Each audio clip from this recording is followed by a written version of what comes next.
ಕರ್ನಾಟಕ ರಕ್ಷಣೆ ವೇದಿಕೆ ಹೋರಾಟಕ್ಕೆ ಕನ್ನಡ ಕನ್ನಡ ಬನ್ನಿ ನಮ್ಮ ಕನ್ನಡ ಕನ್ನಡ ಕನ್ನಡ ಕನ್ನಡ ಕನ್ನಡ ಕರ್ನಾಟಕ ರಕ್ಷಣೆ ವೇದಿಕೆ ಪ್ರವೀಣ್ ಕುಮಾರ್ ಶೆಟ್ಟಿ ಬಣಕ್ಕೆ ಜಯವಾಗಲಿ. ಕರ್ನಾಟಕ ರಕ್ಷಣೆ ವೇದಿಕೆ ಪ್ರವೀಣ್ ಶೆಟ್ಟಿ ಬಣಕ್ಕೆ ಜಯವಾಗಲಿ. ಇಂಡಿಯನ್ ಹೋಟೆಲ್ ಅಂತ ದೊಡ್ಡದಾಗಿ 60% ಅಜ್ಞಾ ಹಾಕೊಂಡಿದ್ದೀರಿ. ಆ ಇಂಡಿಯನ್ ಅಂತ ಏನಿದೆ ದೊಡ್ಡದಾಗಿ ಅಲ್ಲಿ ಕನ್ನಡ ಬರಬೇಕು. ಇನ್ನು 40% ನಿಮ್ಮ ಭಾಷೆ ಇಂಗ್ಲೀಷು ಇನ್ನೊಂದು ಬರ್ಕೊಳ್ಳಿ. ಬಟ್ ಆದರೆ 60% ಕನ್ನಡ ಇರಬೇಕು. ಇನ್ನೊಂದು ವಾರದೊಳಗಡೆ ನಿಮ್ಮ ಬೋರ್ಡು ಕನ್ನಡಮಯವಾಗಿರಬೇಕು. ಒಂದು ವಾರ ತಗೊಳ್ಳಿ. ಒಂದು ವಾರದಲ್ಲಿ ನೀವು ಚೇಂಜ್ ಮಾಡಬೇಕು. ಇಲ್ಲ ಅಂತಂದರೆ ಒಂದು ವಾರದಲ್ಲಿ ನೀವು ಚೇಂಜ್ ಮಾಡಿಲ್ಲ ಅಂದರೆ ನಾವು ಚೇಂಜ್ ಮಾಡ್ತೀವಿ. ನಾವು ನಿಮ್ಮ ಬೋರ್ಡ್ನ ಕಿತ್ತಾಕಬೇಕಾಗತ್ತೆ. ನೀವು ಇಲ್ಲಿ ನಮ್ಮ ಕನ್ನಡದ ರಾಜ್ಯದಲ್ಲಿ ಉದ್ಯೋಗ ಮಾಡ್ತಿರೋದು, ಸಂಪಾದನೆ ಮಾಡ್ತಿರೋದು ಇಲ್ಲಿ ಭಾಷೆಗೆ ನೀವು ಮಾನ್ಯತೆ ಕೊಡಬೇಕು.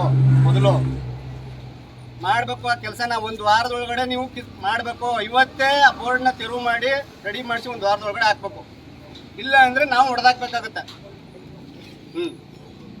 ಆಯಿತು. ಒಂದು ವಾರ ಬೇಡ, 10 ದಿನ ತಕ, 10 ಡೇಸ್, 7 ದಿನ ಬೇಡ, 10 ದಿನ ತಗೊಳ್ಳಿ.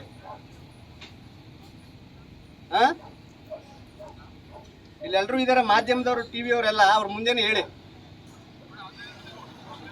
ಈಗ ಇಂಡಿಯನ್ ಹೋಟೆಲ್ ಅವರು 15 ದಿನ ಟೈಮ್ ಕೊಡಿ, 15 ದಿನದಲ್ಲಿ ಚೇಂಜ್ ಮಾಡ್ತೀನಿ ಅಂತ ಹೇಳ್ತಾವ್ರೆ. ಸರಿ, ನಾವು ಮಾಡ್ತೀವಿ. ಆದಷ್ಟು ಬೇಗ ಮಾಡಿ. ಈ ದಿನ ನಮ್ಮ ಕರ್ನಾಟಕ ರಕ್ಷಣೆ ವೇದಿಕೆ ಪ್ರವೀಣ್ ಶೆಟ್ಟಿ ಬಣದಿಂದ ಕನ್ನಡ ನಾಮಫಲಕಗಳ ಬಗ್ಗೆ ಕೋಟೆ ಮತ್ತು ನಮ್ಮ ಹ್ಯಾಂಡ್ ಪೋಸ್ಟ್ ಭಾಗದಲ್ಲಿ ಕನ್ನಡವನ್ನು ಅರಿವು ಮೂಡಿಸುವಂಥ ಕೆಲಸವನ್ನು ನಾವು ಇವತ್ತು ಇಂಡಿಯನ್ ಹೋಟೆಲು ಮತ್ತು HD ಕೋಟೆ ಹೈಪರ್ ಮಾರ್ಕೆಟು ಮತ್ತು ಕೂಲ್ ಆ್ಯಂಡ್ ಹೋಟೆಲು ಮೂರು ಹೋಟೆಲ್ಗಳಿಗೂ ಮತ್ತು ಮಾಲ್ಗೂ ಹೋಗಿ ನಾವು ಕನ್ನಡವನ್ನು ಸರ್ಕಾರದ ಆದೇಶದಂತೆ 60% ಕನ್ನಡ ಇರಬೇಕು, 40% ಇತರ ಭಾಷೆ ಯಾವ್ದಾದ್ರು ಬಳಸಿ ಅಂತೇಳಿ ನಮ್ಮ ಕೋಟೆ ಮತ್ತು ಹ್ಯಾಂಡ್ ಪೋಸ್ಟ್ ಭಾಗದಲ್ಲಿ ಕನ್ನಡಮಯವಾಗಿರಬೇಕು. ನೀವು ಇಲ್ಲಿ ವ್ಯಾಪಾರ ಮಾಡೋದು, ಉದ್ಯೋಗ ಮಾಡೋದು, ಎಲ್ಲ ಸಂಪಾದನೆ ಮಾಡೋದೆಲ್ಲ ಇಲ್ಲಿ ನಿಮ್ಮ ಇಂಗ್ಲೀಷಲ್ಲಿ ಬೋರ್ಡ್ ಇರೋದ್ರಿಂದ ನಾವು ಕನ್ನಡನ ಇಲ್ಲಿ ಮಾಡಬೇಕು ಅಂತೇಳಿ ಅವ್ರಿಗೆ ಎಚ್ಚರಿಕೆ ಕೊಟ್ಟು 15 ದಿನದೊಳಗಡೆ ನೀವು ಬೋರ್ಡ್ನ ಚೇಂಜ್ ಮಾಡಲಿಕ್ಕೆ ಅವ್ರಿಗೆ ಗಡುವು ಕೊಟ್ಟಿದ್ದೀವಿ. 15 ದಿನದೊಳಗಡೆ ಅವರು ಚೇಂಜ್ ಮಾಡಲಿಲ್ಲ ಅಂತಂದರೆ ಬೋರ್ಡ್ನ ನಾವೇ ನಮ್ಮ ಕರ್ನಾಟಕ ರಕ್ಷಣೆ ವೇದಿಕೆ ವತಿಯಿಂದ ಚೇಂಜ್ ಮಾಡೋಂಥ ಕೆಲಸವನ್ನು ಮಾಡ್ತೀವಿ ಅಂತೇಳಿ ಅವ್ರಿಗೆ ಎಚ್ಚರಿಕೆನ ನಮ್ಮ ಪದಾಧಿಕಾರಿಗಳು ನಾವು ಎಲ್ಲರೂ ಸೇರಿ ಎಚ್ಚರಿಕೆ ಕೊಟ್ಟಿದ್ದೀವಿ ಇವತ್ತು.